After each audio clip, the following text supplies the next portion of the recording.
CJI बनाम छात्र, छिड़ी कैसी तकरार।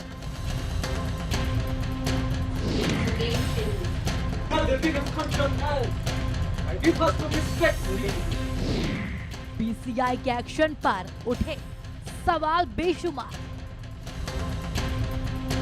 लॉ स्टूडेंट्स का, लॉयर्स का इंटरेस्ट उसको करने विरोध की आवाज या अनुशासन की दीवार।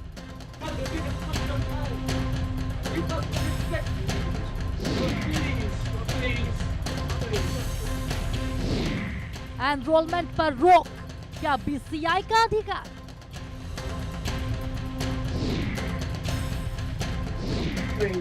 Let's just call an end to this, can we? Thank you. CJI बनाम छात्र, बीसीआई की एंट्री क्यों। नमस्कार, मैं हूं मनोज बनू। आप देख रहे हैं आंकड़े हमारे, फैसला आपका। आज की बहस उस सवाल की है जो हर यूनिवर्सिटी, हर कैंपस और हर लोकतंत्र के सामने खड़ा है।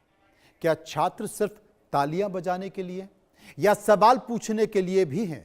हैदराबाद के नालसार यूनिवर्सिटी में करीब 450 छात्रों ने सुप्रीम कोर्ट के चीफ जस्टिस सूर्यकांत को दीक्षांत समारोह में चीफ गेस्ट बनाए जाने पर आपत्ति जताई, क्योंकि छात्र जंतर मंतर पर उनकी टिप्पणी को लेकर नाराज थे, जिसमें उन्होंने कहा था कि हमें वीडियो देखने का समय नहीं है। तो इसके बाद छात्रों ने अपनी बात चिट्ठियों के जरिए रखी, अपना विरोध दर्ज कराया, लेकिन इसके बाद जो हुआ उसने विवाद और भी बड़ा बना दिया। बार काउंसिल ऑफ इंडिया ने 2026 बैच के छात्रों का एनरोलमेंट रोक दिया, यानी कि जिन छात्रों ने अभी वकालत की दुनिया के कदम भी नहीं रखा था, उनके भविष्य पर सवाल खड़ा कर दिया। फिर सवाल उठा कि क्या विरोध करने की सजा करियर रोकना हो सकती है? क्या असहमति लोकतंत्र की ताकत है या व्यवस्था के खिलाफ बगावत है? क्या कानून पढ़ने वाले छात्र सवाल पूछेंगे नहीं? और अगर वो सवाल नहीं पूछेंगे तो फिर सवाल कौन पूछेगा? और इसी को लेकर पूरे देश में बहस छिड़ गई। तो सबसे पहले बात कर लेते हैं कि सुप्रीम कोर्ट ने सुनवाई के दौरान नालसार विवाद पर सीजेआई सूर्यकांत ने बार काउंसिल ऑफ इंडिया को क्या कहा। पॉइंट नंबर 1, नालसार के छात्रों के विरोध के मामले पर सुप्रीम कोर्ट में सुनवाई हुई। पॉइंट नंबर 2, छात्र गलत हो या किसी से सलाह मिली हो, फिर भी विरोध का अधिकार है। पॉइंट नंबर 3, छात्रों को अपनी बात रखने का अधिकार संविधान देता है। पॉइंट नंबर 4, सीजेआई सूर्यकांत ने बार काउंसिल ऑफ इंडिया को 2026 बैच का एनरोलमेंट रोकने पर फटकार भी लगाई। पॉइंट नंबर 5, ये मेरे और छात्रों के बीच का मामला है, इसे मुद्दा बनाने की जरूरत नहीं थी, सीजेआई ने यह कहा है। पॉइंट नंबर 6, बार काउंसिल इसमें दखल देने वाला होता कौन है? सीजेआई ने इस बात का जिक्र किया। और पॉइंट नंबर 7, सुप्रीम कोर्ट ने बार काउंसिल ऑफ इंडिया को नोटिस भी जारी किया है। पॉइंट नंबर 7, यूनिवर्सिटी के किसी छात्र या फैकल्टी पर कार्रवाई ना करने का आदेश दे दिया है। पॉइंट नंबर 8, विरोध करने पर छात्रों को भविष्य दांव पर नहीं लगाया जा सकता। मैं भी एक समय छात्र रहा हूं और इस तरह के विरोध प्रदर्शन को मैं समझता हूं, यह सीजेआई ने टिप्पणी की है। लेकिन बात यहीं पर खत्म नहीं होती है। सीजेआई सूर्यकांत लॉ यूनिवर्सिटी के छात्र आमने सामने आ गए थे। कब आ गए मैं आपको बताता हूं। नालसार हैदराबाद की जो लॉ यूनिवर्सिटी है, जिसमें करीब 1400 छात्र पढ़ते हैं, 450 छात्रों ने सीजेआई को दीक्षांत समारोह में चीफ गेस्ट बनाने का विरोध किया था। छात्रों की नाराजगी सीजेआई की एक हालिया टिप्पणी को लेकर थी। 22 जुलाई को सुप्रीम कोर्ट में छात्र प्रदर्शनकारियों पर पुलिस कार्रवाई से जुड़ी याचिका पर सुनवाई कर रहे थे। सीजेआई ने प्रदर्शनकारियों से वीडियो देखने से इनकार किया और कहा कि हमारा समय बर्बाद ना करें। हालांकि इंडिया न्यूज से बातचीत के समय हमारे संवाददाता संभव ने यह बात की तो उन्होंने इस बात का खंडन भी किया था। 23 जुलाई को 70 एलएलबी छात्रों ने पहली चिट्ठी लिखकर, उस वक्त पहली चिट्ठी लिखी थी जिसमें सीजेआई को चीफ गेस्ट बनाने का विरोध किया। 25 जुलाई को 2027 से 2031 तक के 380 और छात्रों ने विरोध का समर्थन कर दिया। कुल मिलाकर 450 छात्र हुए। सीजीआई को चीफ गेस्ट बनाने के विरोध में आए और डिग्री लेने से उन्होंने इनकार कर दिया। अब क्या हुआ? बार काउंसिल ऑफ इंडिया के उस फरमान को भी जान लीजिए जो बीसीआई ने छात्रों की कार्रवाई की। 13 अगस्त को बीसीआई यानी कि बार काउंसिल ऑफ इंडिया के अध्यक्ष मनन मिश्रा ने नालसार के 2026 बैच का एनरोलमेंट रोक देने की बात कही। सभी स्टेट बार काउंसिलों को छात्रों का एनरोलमेंट रोकने के निर्देश दिए। बीसीआई ने नालसार के बीसी से 3 दिन के अंदर इस मामले पर रिपोर्ट भी मांगी थी। यूनिवर्सिटी से कैंपस चलाने की पहचान करने वालों को भी मांग की थी। उन्होंने कहा था कि इनकी पहचान को स्पष्ट तौर पर बताया जाए। कैंपेन का ड्राफ्ट बनाने और छात्रों को जुटाने वालों की भी जानकारी मांगी गई थी और मीडिया से संपर्क, ऑनलाइन ग्रुप चलाने वालों की भी जानकारी मनन मिश्रा ने मांग ली थी। कानून के छात्रों से सर्वोच्च न्यायिक पद का सम्मान अपेक्षित है, बीसीआई ने इस बात का जिक्र किया था और सम्मान ना करने वाले छात्र जिम्मेदार वकील, शिक्षक या जज बनने योग्य नहीं हैं, यह बात बार काउंसिल ऑफ इंडिया ने कही थी। टकराव यहीं से शुरू हुआ। वहीं बीसीआई का यूटर्न भी सामने आया। जब टकराव हुआ और लगा कि बात हद से बाहर निकल गई है, तो ये यूटर्न जो निकल कर आया उसमें क्या हुआ? आदेश के कुछ घंटे बाद बार काउंसिल ने अपना रुख बदल दिया। बार काउंसिल ऑफ इंडिया ने कहा कि 2026 बैच के ज्यादातर छात्र निर्दोष हैं। फैक्ट नंबर 3, इन छात्रों की सीजीआई के अनादर वाले अभियान में कोई भी भूमिका नहीं थी और बीसीआई ने यह भी कहा कि कुछ शिक्षकों ने छात्रों को अभियान में शामिल करने की कोशिश की थी। और फैक्ट नंबर 5 कि इसके बाद सभी छात्रों को स्टेट बार काउंसिल में एनरोलमेंट होने की अनुमति दे दी गई। छठवां, हालांकि बीसीआई ने बीसी की रिपोर्ट का इंतजार जारी रखा। 7वां, रिपोर्ट के आधार पर आगे की कार्रवाई पर फैसला लेने की भी बात कही गई। ये तमाम सारी बातें हैं और ये बात यहीं पर खत्म नहीं होगी, बात फिर भी बढ़ेगी। तो बीसीआई के एक्शन के बाद सुप्रीम कोर्ट बार एसोसिएशन ने भी ऐतराज जता दिया कि भाई बीसीआई ऐसे कैसे कर सकता है। बार काउंसिल ऑफ इंडिया के आदेश पर सुप्रीम कोर्ट बार एसोसिएशन ने ऐतराज जताया। एससीबीए के अध्यक्ष विकास सिंह ने बीसीआई के शुरुआती आदेश पर आपत्ति जताई। बीसीआई की कार्रवाई को मनमाना और जरूरत से ज्यादा बताया। एससीबीए ने कहा कि छात्रों को अपनी बात रखने की सजा नहीं मिलनी चाहिए। विरोध करने पर वकालत के प्रवेश रोकने की धमकी नहीं दी जानी चाहिए, जो कि दी गई थी। तमाम सारी बातों के बीच मैं संभव के पास चलूंगा और उनसे जानने की कोशिश करूंगा। उसके बाद फिर हम एक सर्वे भी दिखाएंगे जो हमने जनता के बीच जाकर किया। संभव, ये जो हुआ है, जो घटना घटी है, उस घटना को आप कैसे देख रहे हैं? जी बिल्कुल, देखिए शुरुआत से ही जिस तरह से छात्र आंदोलन हमने जंतर मंतर पे देखा और उसके बाद से ये नालसर का ये जो पूरा एपिसोड है ये देखने को मिला। दोनों ही एक तरह से विवाद के, बहस के घेरे में हैं। और मेरे पास इस वक्त सुप्रीम कोर्ट का आज का वो ऑर्डर की कॉपी है जहां पर ये साफ सुप्रीम कोर्ट ने कहा है, डिटेल्स आपने बता ही दी, मैं लिखित जो ऑर्डर है उसका जो मेन पॉइंट है वो बता देता हूं कि विद्यार्थियों पे, छात्रों पे, जो छात्र विरोध कर रहे हैं नालसर के, उन पर कोई प्यूनिटिव एक्शन नहीं होगा, ना ही किसी फैकल्टी मेंबर पे कोई भी किसी भी तरह का एक्शन होगा, दंडात्मक कार्रवाई इस तरह की नहीं होगी। और बार काउंसिल को एक लिखित जवाब भी देना है, एक एफिडेविट देना है और अगली सुनवाई 3 सितंबर के लिए निर्धारित की है। ये लिखित आदेश सुप्रीम कोर्ट का 1 पन्नों का 3 जजेस का, जो चीफ जस्टिस ऑफ इंडिया मुख्य न्यायाधीश इसकी अगुवाई कर रहे थे, 3 जजों की बेंच, इसका ये आदेश है। और इसमें साफ तौर पे बार काउंसिल ऑफ इंडिया को जवाब देना है। ये एक। दूसरा, उन 2 लेटर्स की हम बात कर लेते हैं। जो लेटर्स पहले बार काउंसिल ऑफ इंडिया का पहला लेटर और उसके बाद दूसरा लेटर जिसकी कॉपी मेरे पास है, जो वाइस चांसलर नालसर को भेजा गया है और उसके बाद secretary all state bar councils को भेजा गया है। इसमें साफ कहा है कि हम जो पहला आदेश था जो इतना विवादों के घेरे में आया, उसको एक तरह से वापस लेते हैं और काउंसिल ने सभी मेंबर से बात करने के बाद, यानी कि बार काउंसिल ऑफ इंडिया ने मेंबर से अपने बात करने के बाद ये दूसरा लेटर दिया है और इसमें सभी स्टूडेंट्स को एनरोलमेंट भी मिलेगा, जो उनके चॉइस की स्टेट बार काउंसिल्स हैं उसमें वो अपना एनरोलमेंट करा सकते हैं। ये स्पष्ट कर दिया बार काउंसिल ऑफ इंडिया।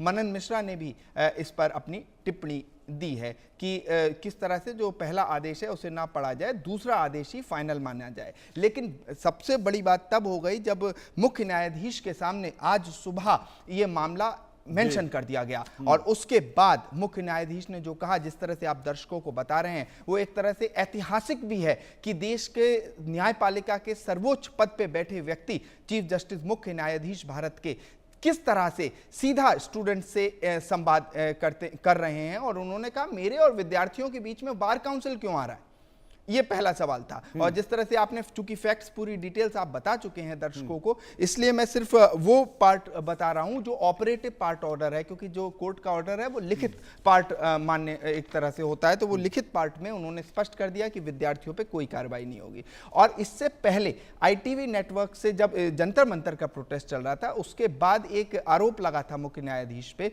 कि इस तरह से लोग कह रहे थे, मीडिया में खबरें चल रही थी कि उन्होंने छात्रों की बात सुनने से मना कर दिया। उसका खंडन करते हुए एक स्पष्टीकरण उन्होंने दिया था। वहां पर उन्होंने ITV नेटवर्क से भी कहा था कि स्टूडेंट्स के लिए कोर्ट के दरवाजे खुले हुए हैं और जहां तक प्रोटेस्ट का सवाल है तो प्रजातांत्रिक देश में प्रोटेस्ट अलाउड है। एक तरह से धरना किया जा सकता है, शांतिपूर्ण धरने के लिए स्थान है और उसके लिए भारतीय संविधान भी उसको प्रोटेक्ट करता है। लेकिन यह बड़ा मुद्दा हो गया और संभव इसलिए मैं ये जानना चाहता था क्योंकि दर्शक कम से कम समझें कि आखिर बात कहां से शुरू हुई, कहां पर खत्म हुई। और आज जब सुप्रीम कोर्ट में CGI के सामने यह मामला मेंशन किया गया तो उस पर CGI ने क्या टिप्पणी की।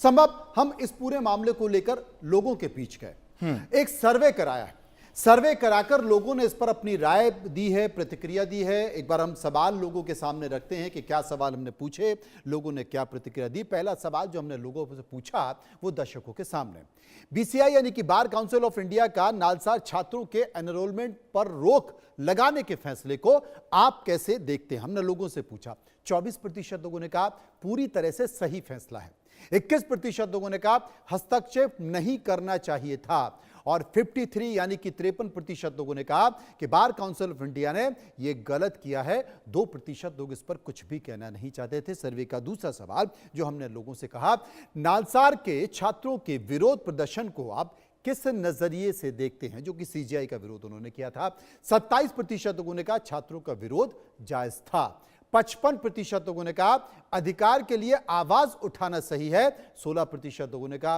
अनुशासनहीनता का यह पूरा मामला बनता है और 2% लोग इस पर कुछ भी कहना नहीं चाहते।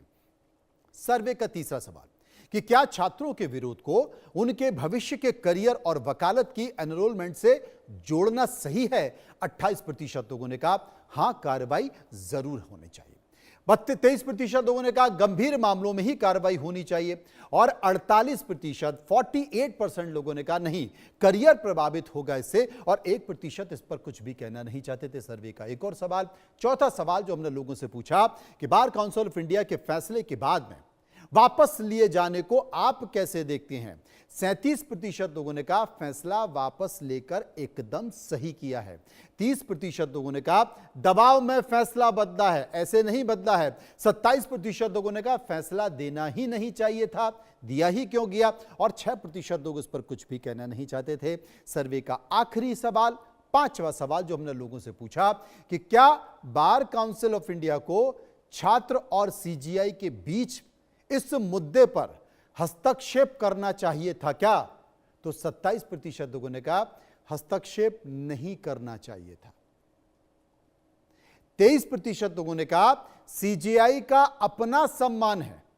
47% लोगों ने कहा बार काउंसिल ऑफ इंडिया ने यह गलत किया है, उनको नहीं करना चाहिए था, और 3% लोग इस पूरे मामले पर कुछ भी कहना नहीं चाहते। इस मामले पर हम चर्चा करने की कोशिश करेंगे, विस्तार से समझने की कोशिश करेंगे। संभव शर्मा का परिचय मैंने आपको करा ही दिया, संभव मेरे साथ मौजूद होंगे। इसके साथ साथ जस्टिस लोकपाल सिंह जो कि रिटायर्ड हैं हाईकोर्ट उत्तराखंड के, उनसे हम संपर्क करेंगे। एपी सिंह वकील सुप्रीम कोर्ट मेरे साथ मौजूद होंगे। रुचित आशा कमल सामाजिक न्याय कार्यकर्ता हैं, उनसे हम बातचीत करेंगे। और इसके साथ साथ सुप्रीम कोर्ट के वरिष्ठ वकील और राज्यसभा के सांसद विवेक तनखा जी के पास भी हम चलेंगे, उनसे भी जानने की कोशिश करेंगे।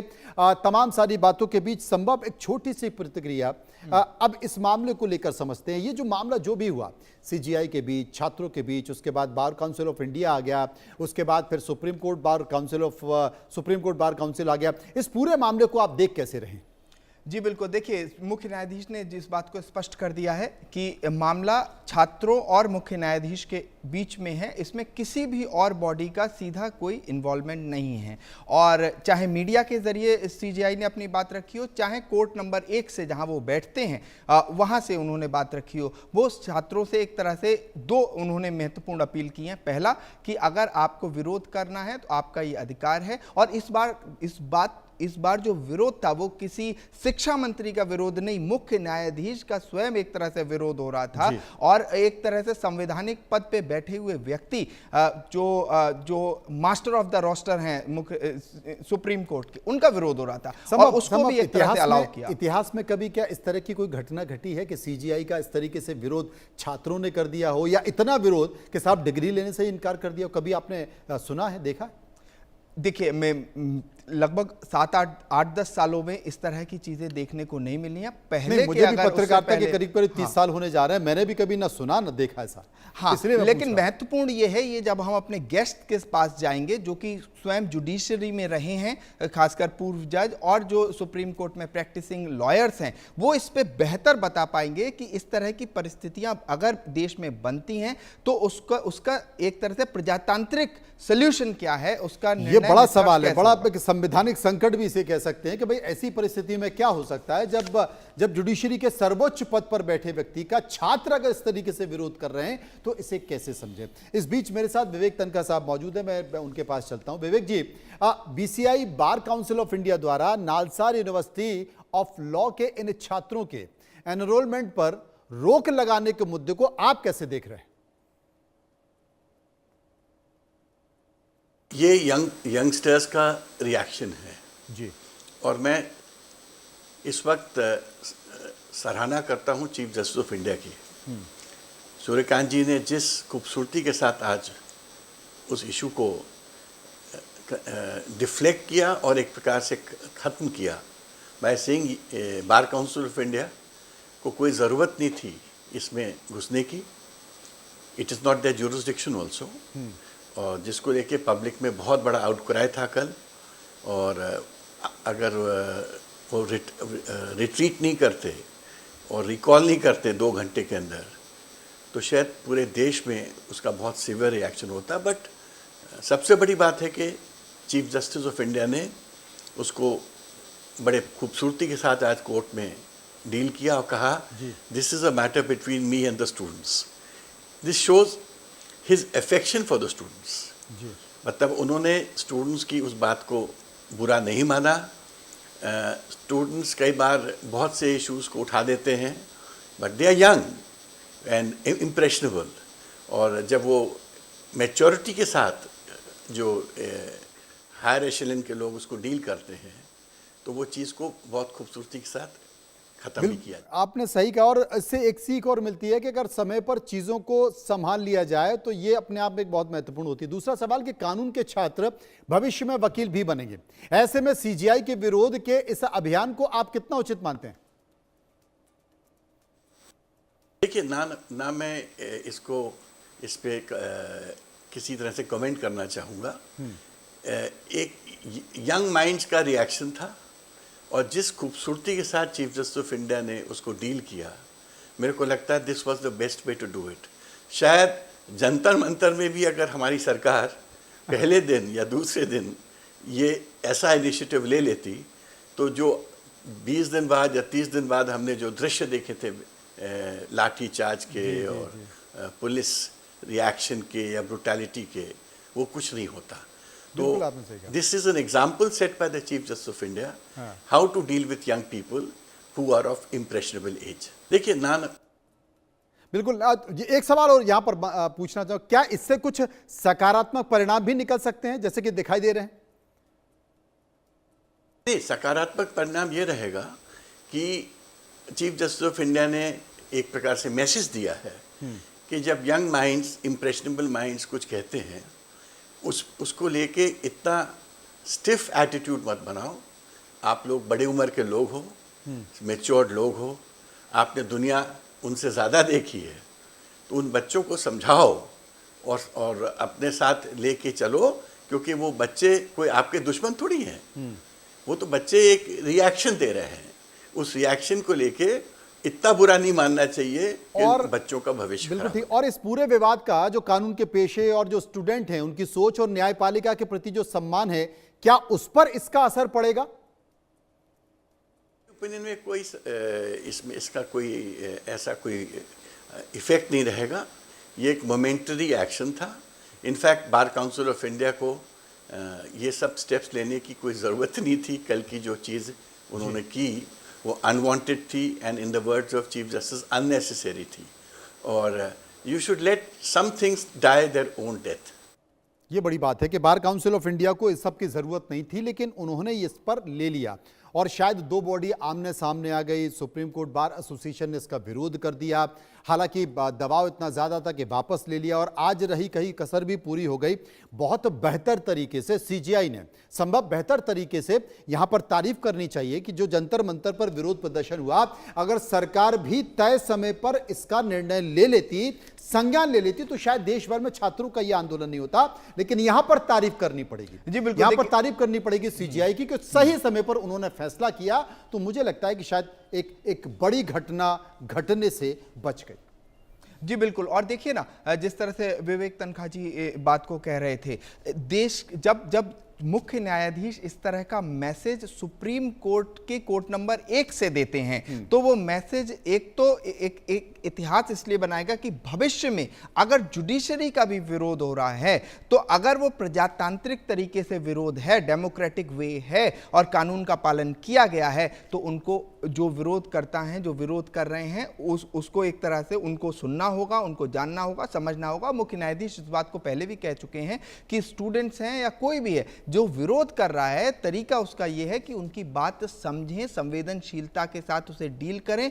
पुलिस एक्शन पे जब एक दूसरी याचिका थी, क्योंकि लगातार ये मुद्दा चल रहा है लगभग 1-1.5 महीने से और गरमाया हुआ है, अदालतें भी इससे अछूती नहीं है, और जब ये ऐसा मुद्दा आया था तो एक तरह से दिशा निर्देश दिया गया था, स्पष्ट दिशा निर्देश था मुख्य न्यायाधीश का कि पुलिस बर्बरता की जगह बातचीत, डायलॉग का रास्ता अपनाए। और जब मुख्य न्यायाधीश का विरोध हुआ तो उन्होंने इसको एग्जेम्पलीफाई किया कि किस तरह से डायलॉग या बातचीत से इस तरह के मामलों को सॉल्व किया जाए, सॉल्व किया जा सकता। और हुआ भी। वो तस्वीर हमारे सामने देखी। जस्टिस लोकपाल सिंह जी हमारे साथ मौजूद हैं, एपी सिंह जो कि सुप्रीम कोर्ट के वरिष्ठ वकील हैं, वो भी हमारे साथ मौजूद हैं। इसके साथ साथ रुचित आशा कमल भी जो कि सामाजिक न्याय के कार्यकर्ता मेरे साथ मौजूद हैं। सबसे पहले लोकपाल जी के पास चलूंगा। लोकपाल जी, कैसे देखते हैं आप इस पूरे मामले को? एक अजीब सा घटनाक्रम था जो देश के सामने अचानक आ गए, या कह सकते हैं कि न्यायपालिका के लिए धर्म संकट की स्थिति बन गई। नहीं, न्यायपालिका के लिए कोई धर्म की संकट की स्थिति नहीं बनी है जी। ये तो जो बीसीआई के चेयरमैन हैं श्री मनन मिश्रा, उनकी गलती से ये सब हुआ है। छात्रों का एक विरोध करने का अपना तरीका था। उन्होंने कहा कि हम माननीय मुख्य न्यायाधीश महोदय के हाथ से डिग्री नहीं प्राप्त करेंगे। उन्होंने अपने इंटरनल कॉलेज के अंदर ये अपना विरोध दर्ज कराया, लेकिन इसके ऊपर इतना बवाल करने की जरूरत मनन मिश्रा जी को नहीं थी। ऐसा ऑर्डर करने का उनको कोई अधिकारिता भी नहीं थी। बीसीआई को ऐसा डिसीजन लेने की कोई पावर कहीं से एडवोकेट्स एक्ट 1961 में नहीं मिलती है। अभी तो वो लोग, वो बच्चे जो पास होने जा रहे हैं, अभी डिग्री नहीं मिली है, एनरोलमेंट तो बाद की बात आएगी। अभी तो वो अध्यक्षता के रूप में अभी एनरोल भी नहीं हुए हैं। बीसीआई का कोई रोल नहीं होता, और बीसीआई का रोल कहीं से कहीं तक नहीं है। जहां तक एनरोलमेंट का प्रश्न उठता है, वो एनरोलमेंट का अधिकार जो है स्टेट बार काउंसिल को है। जहां भी वो बच्चे जिस बार काउंसिल ऑफ स्टेट के सामने जाएंगे अपने एनरोलमेंट के लिए, वो बार काउंसिल उनका एनरोलमेंट करेंगे।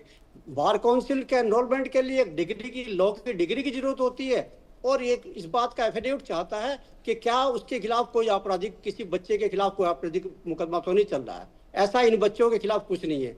और जहां तक माननीय मुख्य न्यायाधीश महोदय का प्रश्न है, उन्होंने इसके ऊपर इतनी गंभीरता से विचार किया और एक ऐसा डिसीजन लिया जो इस बात को दर्शाता है कि वो है मुख्य न्यायाधीश होते हुए कितने परिपक्व भी हैं डिसीजन लेने के अंदर। जी, एपी सिंह जी मेरे साथ मौजूद है, मैं उनके पास चलूंगा। एपी सिंह जी, छात्रों का विरोध, मुझे लगता है कि अगर कोई लॉ की डिग्री पूरी कर रहा है छात्र और उसे सीजीआई डिग्री दे रहे हैं तो ये उसके लिए एक तरह गोल्ड मेडल की तरह है कि भाई सीजीआई के हाथ से वो डिग्री ले रहा है। लेकिन डिग्री नहीं लेने की बात करना, विरोध करना, उसके बाद फिर बार काउंसिल ऑफ इंडिया से ऐसी बातें आ जाना जो कि कहीं ना कहीं करियर पर भी सवाल खड़ा कर रही थी, और उसके बाद आज जिस तरीके से सुप्रीम कोर्ट ये मैटर जाता है, सीजीआई हैंडल करते हैं, कैसे देख रहे हैं इस पूरे मामले को? नहीं, ऑनरेबल हमारे सीजीआई साहब ने उसे हैंडल कर लिया, इस बात की वो काबिले तारीफ है जी। लेकिन 1800 छात्रों में से 400 छात्र उस गोल्डन अवसर को गंवा दें अपने जस्टिस, अरे सब तो हमारे honourable justice retire Lokpal Singh ji रहे, बार से ऊपर तक आए हैं, सबको देखा है, सब सम्मान दिया है, लिया है, किया है।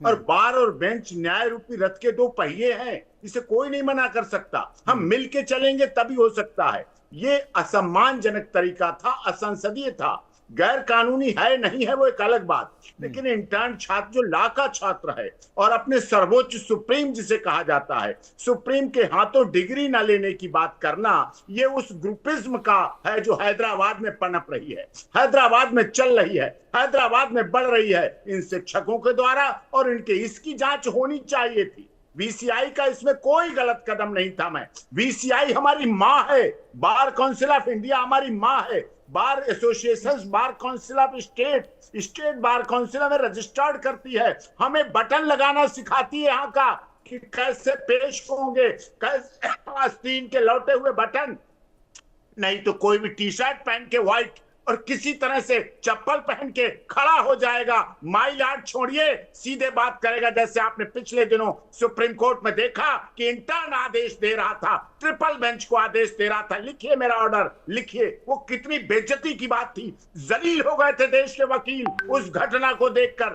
3 दशक से वकालत कर रहा हूं, सबके सामने देखा है, लगभग 30 साल में क्या मिला बार और बेंच। बार और बेंच, तनखा साहब ने आपने देखा, हमने तनखा साहब से सीखा है, हमने ऑनरेबल जस्टिस लोकपाल जी से सीखा है कैसे उत्तराखंड हाईकोर्ट में पेश होते हैं, कैसे सम्मान किया जाता है अदालत का, कैसे हमें रिलीफ दी जाती है, कैसे हमें सिखाया इन लोगों ने, कैसे आप वकील बनेंगे आगे जीवन में, अच्छे वकील।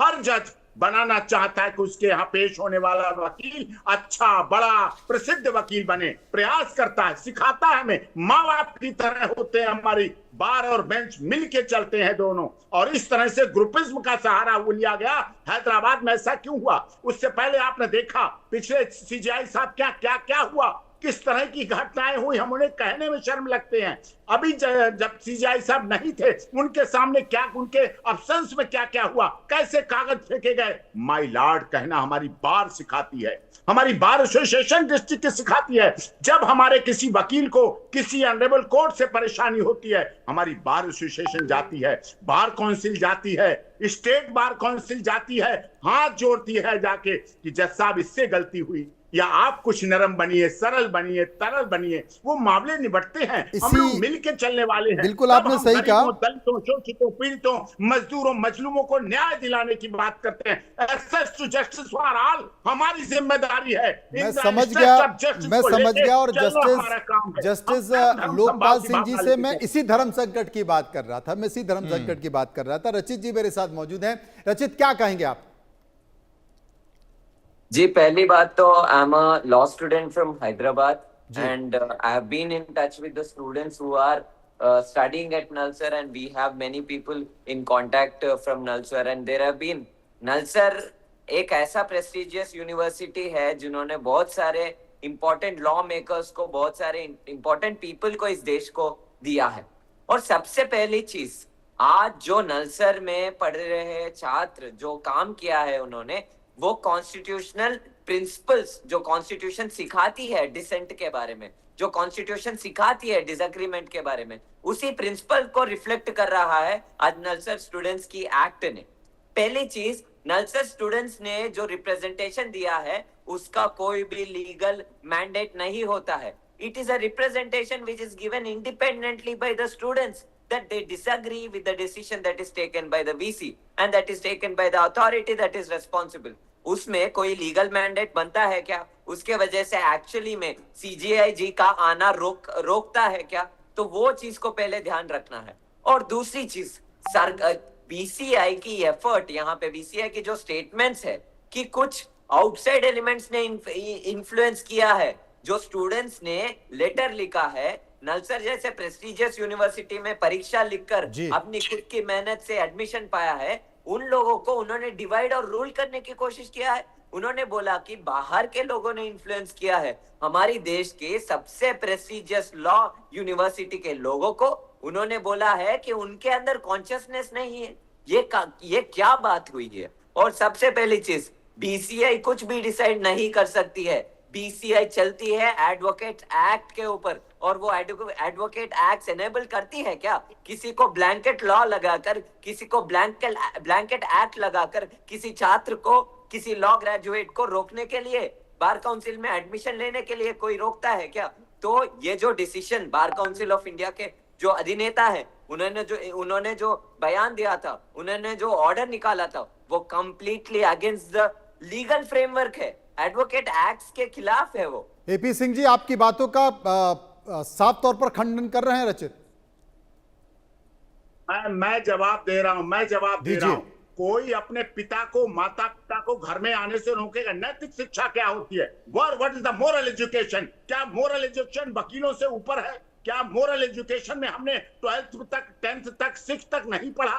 क्या हमने सम्मान आदर करना नहीं सीखा? क्या खड़े होना नहीं सीखा? कहां लिखा है एडवोकेट एक्ट में, जब जज साहब आए तो खड़े होइए, ऐसे प्रणाम करिए? कहां लिखा है? हमने सीखा है, हमें सिखाया गया, हमने पता किया है। सम्मान दिया जाता है, सम्मान लिया जाता है। बैठे रहिए, मत उठिए, मत सम्मान करिए, मत माय लॉर्ड बोलिए, नाम लेके बोलिए, मिस्टर सिंह कोर्ट ऐसे बोलिए, मत अनरेबल बोलिए, मत श्रीमान जी बोलिए। इसकी तो नैतिकता की परिभाषा अलग अलग है। फिर 1800 छात्रों ने क्यों नहीं मना किया? पूरी स्टूडेंट, पूरे कॉलेज ने क्यों नहीं मना किया? उन्होंने क्यों नहीं? कुछ ही क्यों निकले? कुछ तो आज के बदलते परिवेश में निकल रहे हैं। बदलता परिवेश है, हैदराबाद इसके लिए जाना जाता है। इस तरह की घटनाएं, अगर वकीलों, एडवोकेट प्रोटेक्शन एक्ट को कौन सुन रहा है? अब AP सिंह जी, आप आगे जाके कॉकरोच मत कह दीजिएगा। मुझे एक बात कहनी है। बहुत अच्छे पत्रकार हैं। AP सिंह जी, आगे जाके आप कॉकरोच मत कह दीजिएगा। रचित कुछ कहना चाह रहे हैं। रचित, मुझे एक बात कहनी है। CJI सुन रहे हैं। जवाब AP सिंह जी, AP सिंह जी जवाब, AP सिंह जी जवाब ले लेते हैं। हमारे लोकपाल सिंह पूछते हैं, मुझे एक बात कहनी है। तो इसके साथ गलत हुआ है कि हमें एक डिग्निटी मिलती है, हमें एक सम्मान मिलता है। We are officer of the court, officer जवाब ले लेते हैं। बोला जाता है। AP सिंह जी जवाब, रचित कुछ कहना चाह रहे हैं आपसे। AP सिंह जी, रचित आपसे कुछ कहना चाह रहे हैं। रचित आपसे कुछ कहना चाह रहे हैं AP सिंह जी। अपने साहब का सम्मान नहीं करेंगे, इट्स टोटली रॉन्ग। BCI ने बहुत अच्छा काम किया, मनन मिश्रा का धन्यवाद करता हूं। आगे लोग सचेत रहेंगे, जागरूक रहेंगे। उन्होंने AP सिंह जी, भूमिका का निर्वाह किया। AP सिंह जी, AP सिंह जी, रचित कुछ कहना चाह रहे हैं। मुझे जवाब देने की मौका दीजिए। ये बिल्कुल नैतिकता के आधार पे किया है। कोई अपने पिता, माता, ताऊ, चाचा, मैं समझ गया, लेकिन रचित कुछ कह रहे हैं, वो सुन तो लें। AP सिंह जी, रचित कुछ कह रहे हैं। कहीं नहीं लिखा है, हत्याएं भी हो रही हैं। जी बोलिए रचित जी। Respect is shown by engaging with the judicial values. When judicial values are coming from the constitution of this country, when they are misled, when they are not followed, when the young students who read constitution believe that a office holder is not in the jurisdiction of constitutional values, when they disagree with the judgments, they will definitely put their opinion in front of the table of the administration where they are studying. Is that unconstitutional? Is that anti-national? Is that not following or not respecting the judicial laws of this country? And सबसे बड़ी चीज, BCI is backed by the law. BCI is backed by the Advocate Act, and there is no arbitrary power that is given for the BCI to quash or for the BCI to ban the students. And ये क्या बात हुई? कुछ लोगों ने अगर letter लिखा है कि हम डिसएग्री करते हैं चीफ जस्टिस ऑफ इंडिया जी के इनविटेशन से, तो आप पूरी बैच के लोगों को अपना कार्ड देते हो कि पूरी बैच के लोगों को नहीं मिलोगे। और आप सबसे बड़ी चीज आप ये बोलते हो कि नलसर के विद्यार्थियों के पास इतनी भी सोच नहीं है कि वो अपने खुद से डिसीजन ले पाए। आज इस देश के सबसे बड़ी प्रेस्टिजियस यूनिवर्सिटी में सरकार और सरकार के पीछे जो लोग हैं वो ऐसा इन्फ्लुएंस कर रहे हैं कि आज बीसीआई तक उनकी पहुंच है। I want to clearly tell, अरे सरकार इसमें कहां से आ गई भाई? सरकार के अगर ये डिसीजन लिया गया है, बीसीआई ने ये डिसीजन लिया है, किसको इंप्रेस करने के लिए ये डिसीजन लिया है, किसको एनकरेज करने के लिए ये डिसीजन लिया है? अब देखिए इसका फैसला तो जज साहब ही करेंगे, इसका फैसला जज साहब करेंगे। हम जस्टिस लोकपाल जी के पास चलते हैं। जस्टिस लोकपाल जी, आपने दोनों पक्षों को सुना, दोनों बातों को सुना, अब आप ही कुछ बताइए, रास्ता दिखाइए। मिस्टर रचित जो बोल रहे हैं ना जी, वो लीगल फ्रेमवर्क में बोल रहे हैं, लेकिन जो यूपी सिंह जी ने कहा ना कि हमें अपने जो वैल्यूज है उनको भी ध्यान रखना चाहिए।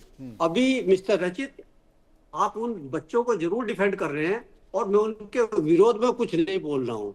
और मैंने मिस्टर मनन के डिसीजन को गलत बताया कि बीसीआई को ऐसा डिसीजन लेने का कोई अधिकार नहीं था। लेकिन मैं साथ साथ एक बात और कहूंगा कि चीफ जस्टिस ऑफ इंडिया देश के सबसे बड़े पद पर बैठे हुए हैं और वो उन्होंने अपने जो डिसीजन मेकिंग है उससे दिखा दिया है कि उन्होंने कितना बड़ा डिसीजन इन छात्रों के विरोध के बाद भी लिया है।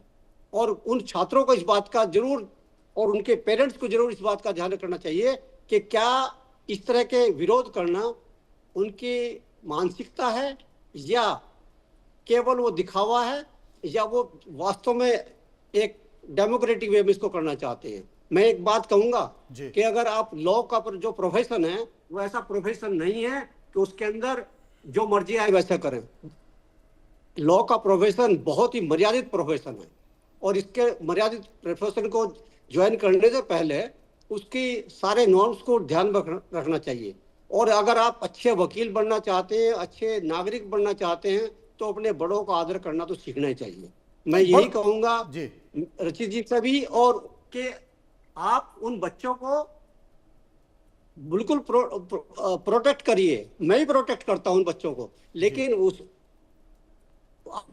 दायित्व बनता है और मेरा भी ये दायित्व बनता है कि उन बच्चों को हम अच्छे से शिक्षा दें कि यस आप अपना विरोध करिए लेकिन मर्यादा के अंदर रह करके करिए, मर्यादा से बाहर जाकर के अपना विरोध मत करिए। लेकिन जस्टिस अपने लोकपाल, माँ बाप के सामने जी। लेकिन जस्टिस लोकपाल सिंह जी, मैं आपसे ये भी पूछना चाहता हूं कि ये बच्चे तो वहीं पर शिक्षा प्राप्त कर रहे हैं ना, वहीं पर शिक्षा प्राप्त कर रहे हैं, 5 साल में वहीं पर सीख कर, लॉ की पढ़ाई कर कर जो भी कुछ है वहीं सीख कर वो आगे बढ़ेंगे और आगे जाकर उनको चाहे वो स्टेट की अदालत में हो या फिर सुप्रीम कोर्ट में पहुंचकर वहीं उनको मिलॉर्ड कहना है।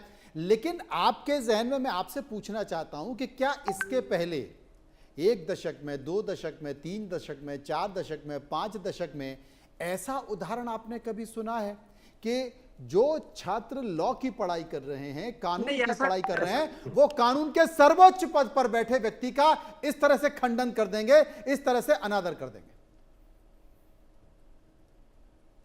नहीं, मैंने तो ये घटना जो देखी पहली बार मेरे संज्ञान में आई है और मैं इस घटना का कोई अप्रिशिएट नहीं करूंगा। मैं इसको कोई ये नहीं कहूंगा कि ये घटना बहुत अच्छी है और माननीय मुख्य न्यायाधीश महोदय के विरुद्ध इस तरह का एक शब्द बोलना भी मैं इसको बहुत ही अपमानजनक मानता हूं और बच्चों को इस तरह का व्यवहार नहीं करना चाहिए। और मैं उन बच्चों से भी पुनः ये आग्रह करूंगा और रचित से भी आग्रह करूंगा कि यदि आपके उन बच्चों के संपर्क में हैं तो मिस्टर रचित, इस संविधान ने आपको ये बोलने की आजादी दी है और जब इस संविधान की व्याख्या सुप्रीम कोर्ट ने की है तब उन्होंने कहा कि आपको किसी के विरुद्ध भी अपनी बात कहने का लोकतांत्रिक अधिकार है, लेकिन वो भी मर्यादा के बीच में रहना चाहिए। ये सब भी सुप्रीम कोर्ट ने ही जोड़े हैं, ये बात भी आपको ध्यान रखनी चाहिए। आप उस निर्णय का एक पहलू मत पढ़िए, संविधान का व्याख्या पूरी करिए, अधूरी व्याख्या मत होने दीजिए कि साहब ये हमारा बोलने का अधिकार है, हमारे विरोध करने का अधिकार है, विरोध करने का अधिकार है, लेकिन मर्यादा के अंदर। इस बात का जरूर ध्यान रखिए। ये बहुत बड़ी बात यहाँ पर की है संभव। अभी हमने देखा जंतर मंतर पर विरोध प्रदर्शन हुआ, वो कोई भी घटना होती है, विरोध करना, अभिव्यक्ति की आजादी, ये देश तो आंदोलनों से ही खड़ा हुआ है। इस देश में जब भी कोई क्रांति हुई है, नया सृजन हुआ है, वो आंदोलन से हुआ है, धरने प्रदर्शन से हुआ है। लेकिन हमने उस वक्त भी देखा कि देश के प्रधानमंत्री को मां बहन की गालियां दी गई। अब यहां पर सीजीआई कोई और किसी और ने विरोध नहीं किया। जो स्टूडेंट है, जो लॉ की पढ़ाई कर रहे हैं, वो सर्वोच्च पद पर बैठे व्यक्ति को नकार रहे हैं, अनादर कर रहे हैं।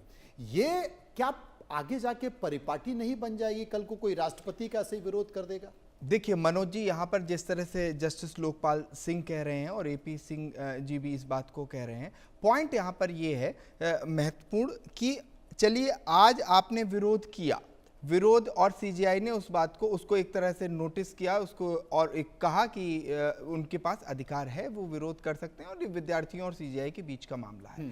सवाल ये उठता है, कल को ये बच्चे वकील बनेंगे, कोर्ट के अंदर जाएंगे, और मान लीजिए कोई फैसला आया कोर्ट का, किसी एक ही के पक्ष में आता है, दोनों के पक्ष में तो आता नहीं है। हाँ। किसी एक के पक्ष में फैसला आया, दूसरा व्यक्ति इस तरह से कोर्ट का कहने लगे कि अरे ये फैसला आया और ये इसमें कुछ भी कोई एलिगेशन लगा दें, तो उस पे तो जो जुडिशरी की एक रिस्पेक्ट है, जो एक गरिमा है, जो सैंक्टिटी है और उनकी विजडम है, उस तमाम सवाल खड़े हो जाएंगे इस तरह से। तो क्या ये छात्रों का ये विरोध यहीं तक रहेगा, या ये कल को वकील बन के इस तरह का भी कुछ कर सकते हैं? नहीं, इसके एपी सिंह जी ने उदाहरण भी दिया कि अभी हाल ही में हमने देखा कि किस तरीके से एक एडवोकेट ने ये स्थिति पेश की। तो एपी सिंह जी, मैं ये पूछना चाहता हूं कि ये जो अभिव्यक्ति की आजादी है या ये विरोध करने का जो तरीका है, क्या इसके पीछे कोई वाकई है, या ये अब परिपाटी बदल रही है विरोध करने की? नहीं, देखिए मैं बड़ा क्लियर करूं, सम्मान बिल्कुल जीवन में चलता है। जिनके घर से नैतिकता आई है वो नैतिकता रखेंगे जी। और जो जिन परिवारों से, जैसे बुरा लगेगा, लेकिन जो जिन परिवारों से जैसे आए हैं, 1800 छात्र थे, 400 ऐसे निकले हैं। इन 400 में से कुछ ऐसे भी निकलते हैं जो वकील जेल में भी है, अपने पिता की हत्या, माफ कीजिएगा, ऑनरेबल जस्टिस लोकपाल सिंह ने बहुत बड़ा सम्मानजनक जीवन जिया है। ऐसे लोग भी हैं जो वकील जेल में भी हैं। आप क्या कहेंगे? हम तो ऑफिसर ऑफ कोर्ट थे, हमारी क्यों बेल डिसमिस हो रही? ऐसी भी घटनाएं हुई जिन वकील महिलाओं ने अपने पतियों की भी हत्या कर दी। क्या करोगे? लेकिन अभी जो रील्स बन रही थी, उस पर honourable chief justice of India ने बार काउंसिल को ही कहा, बार काउंसिल ऑफ इंडिया को ही कहा कि आप इस पर ध्यान करिए। क्यों फिर हम ध्यान रखेंगे? मनन मिश्रा क्यों ध्यान रखेंगे? क्यों रूल्स बनाएंगे? क्यों रेगुलेशन? चलने दीजिए डांस, चलने दीजिए गाउन के साथ डांस, चलने दीजिए बैंड और कोट के साथ डिस्को का डांस, चलने दीजिए सुप्रीम कोर्ट से उतरते समय का डांस। आज सुप्रीम कोर्ट के वहां गेट पर फोटो खींचने पर, रील बनाने पर हमारे वरिष्ठ सहयोगी पत्रकार आंखों देखी कवरेज करते हैं सुप्रीम कोर्ट में। पूरा इन्होंने जीवन बिताया है। पहले ऐसा नहीं था, फोटो खींचना बुरा नहीं लगता था, लेकिन आज वहां रील्स बन रही हैं। आज वहां रील्स पे गाने भद्दे भद्दे डाले जा रहे हैं, सनी लियोनी के गाने डाले जा रहे हैं, एडवोकेट के साथ, फाइल के साथ। अरे हमारा पेशा बहुत सम्मानजनक था, लोग हमें भगवान मानते हैं। डॉक्टर, वकील और टीचर, तीन को हमारे ऑनरेबल प्रेसिडेंट ऑफ इंडिया, जिनका आज उद्बोधन था, राष्ट्रपति जी का महामहिम संदेश था, उन्होंने कहा था सुप्रीम कोर्ट में कि 3 भगवान है मेरे उड़ीसा में बोले जाते हैं, एक डॉक्टर, एक लॉयर, एक टीचर। हम अपने भगवान की गरिमा कहां ले जा रहे हैं? आधुनिकता की वजह से, मॉडर्नाइजेशन की वजह से, सोशल मीडिया को सोशल मीडिया मत बनाइए। सोशल मीडिया सामाजिक संरचना के लिए रखिए, संवाद के लिए रखिए, समरसता के लिए रखिए, सहरता के लिए रखिए, सहजता के लिए रखिए। सम्मान देना व्यक्ति का अपना है। कोई माता पिता के सुबह पैर छू के निकलता है, कोई माता पिता को डांट के निकलता है, कोई माता पिता को श्रवण कुमार की तरह ट्रीट करता है, कोई माता पिता पर मुकदमे डालकर उनका जीवन हराम कर रहा है। ऑनरेबल जस्टिस लोकपाल जी का पूरा जीवन बिताया इन्होंने, ऐसे मामले इनके सामने आए हैं, देखें उत्तराखंड जैसी देवभूमि में भी ये समस्याएं चली हैं, शुरू हुई हैं। तनखा साहब मध्य प्रदेश से आते हैं, उनका सामाजिक जीवन भी है, सामाजिक कैरियर में भी ये मामले आते हैं। इसके लिए आप क्या करेंगे? खुद नैतिकता सीखनी पड़ेगी। श्रवण कुमार कहीं प्रोडक्शन नहीं होता है। रचित, ये बात तो सही है कि नैतिकता हर जगह जरूरी है और हर पेशे का सम्मान करना पड़ेगा। तो क्या वो सम्मान हो पा रहा है या नहीं हो पा रहा है, आप ही बताइए। तो सम्मान रहा। रचित जी, पहली बात तो मैं एक चीज फिर से दोहराना चाहता हूं कि रेस्पेक्ट, यहाँ पे बात लीगल फ्रेमवर्क में और जुडिशियल फ्रेमवर्क में मुझे ये बात समझ में नहीं आ रहा है। पहली चीज कि अपने पेरेंट्स के साथ हमारी जो रिलेशनशिप है वो बहुत होली रिलेशनशिप है, उसमें विजडम जुड़ा हुआ है, वो सारी एस्पेक्ट्स जुड़े हैं उसको, और हमारी जुडिशियल सिस्टम को मुझे ये समझ में नहीं आ रहा है। ये दोनों अलग अलग चीजें हैं। जुडिशियल सिस्टम एक बहुत विजडम के साथ, एक बहुत रेस्पेक्ट के साथ, एक बहुत बड़ी रेस्पॉन्सिबिलिटी के साथ चलने वाली सिस्टम है, और इसमें जुडिशियल फ्रेमवर्क होता है, उसके ऊपर हमारी ध्यान ज्यादा जानी चाहिए, बल्कि रेस्पेक्ट और ये सारी चीजों के ऊपर ध्यान नहीं जाना चाहिए। ये बात क्यों कह रहा हूं? क्योंकि एक रेस्पेक्टफुल रिप्रेजेंटेशन अगर छात्र लिखते हैं तो उसको वो रिप्रेजेंटेशन क्यों डिसरेस्पेक्टफुल लग रहा है? क्योंकि आपकी अलग एजेंडा है, क्योंकि आपको लगता है कि छात्र क्वेश्चन ना करे, आपको लगता है कि छात्र कॉन्स्टिट्यूशनल प्रिंसिपल्स को समझकर वो कॉन्स्टिट्यूशनल प्रिंसिपल्स को एक्सरसाइज ना करे। मैं एक ही बात रखना चाहता हूँ, कॉन्स्टिट्यूशनल प्रिंसिपल्स के अंदर जुडिशियल सिस्टम को मर्यादा करते हुए एक लीगल रिप्रेजेंटेशन ही नलसर के विद्यार्थियों ने लिखा है।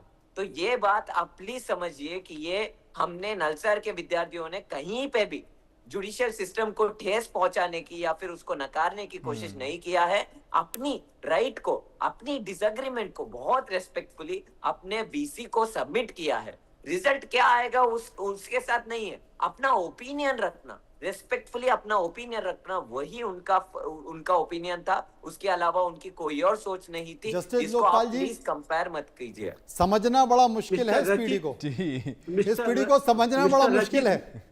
मिस्टर रचित, आप जस्टिफाई करना चाहते हैं इस रेस्पेक्ट को अलग करके और प्रोफेसर को अलग करके और जुडिशरी के विजडम की बात करते हैं आप। ये शोभा नहीं देता आपके मुख से बिल्कुल भी।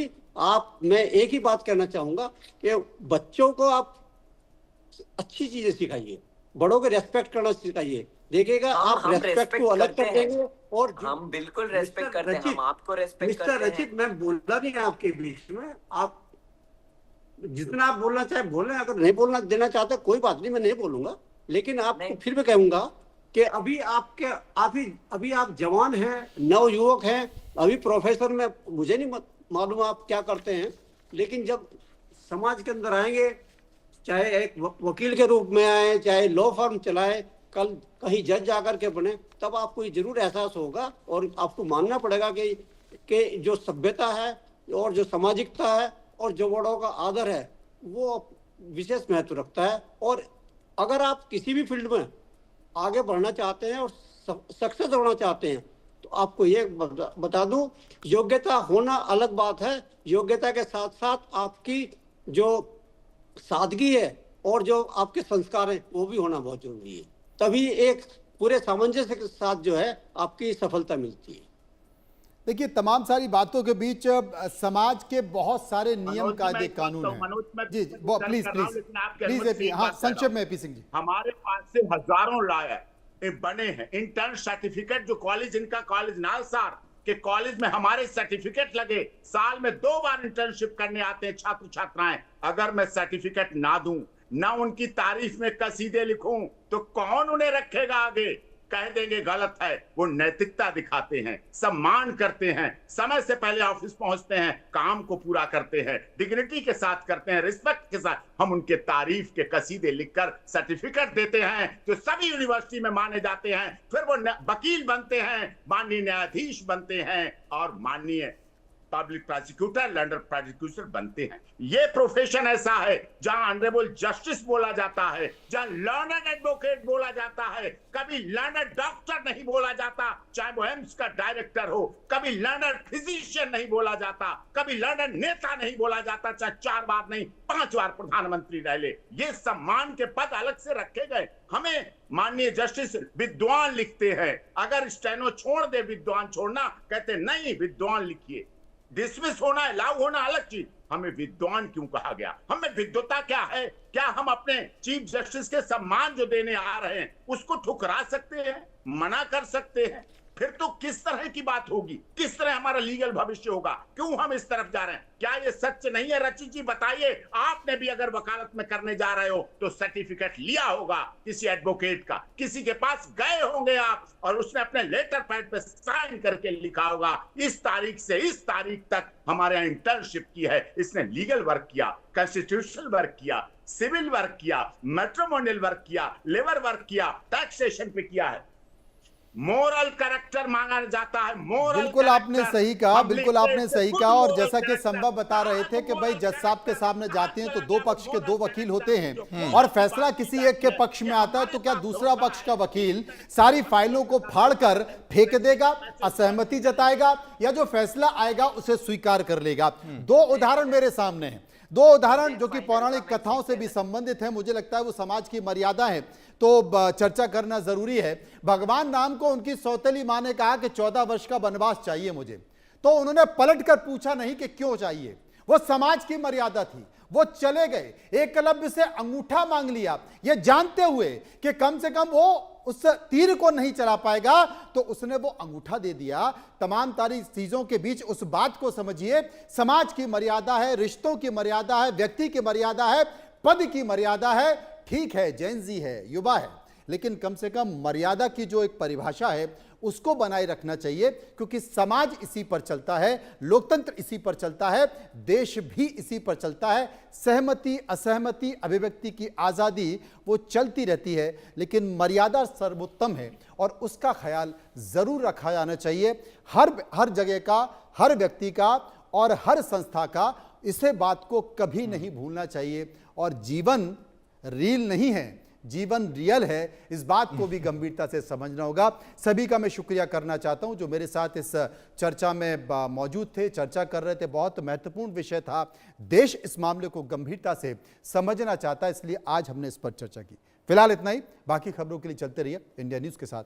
नमस्कार।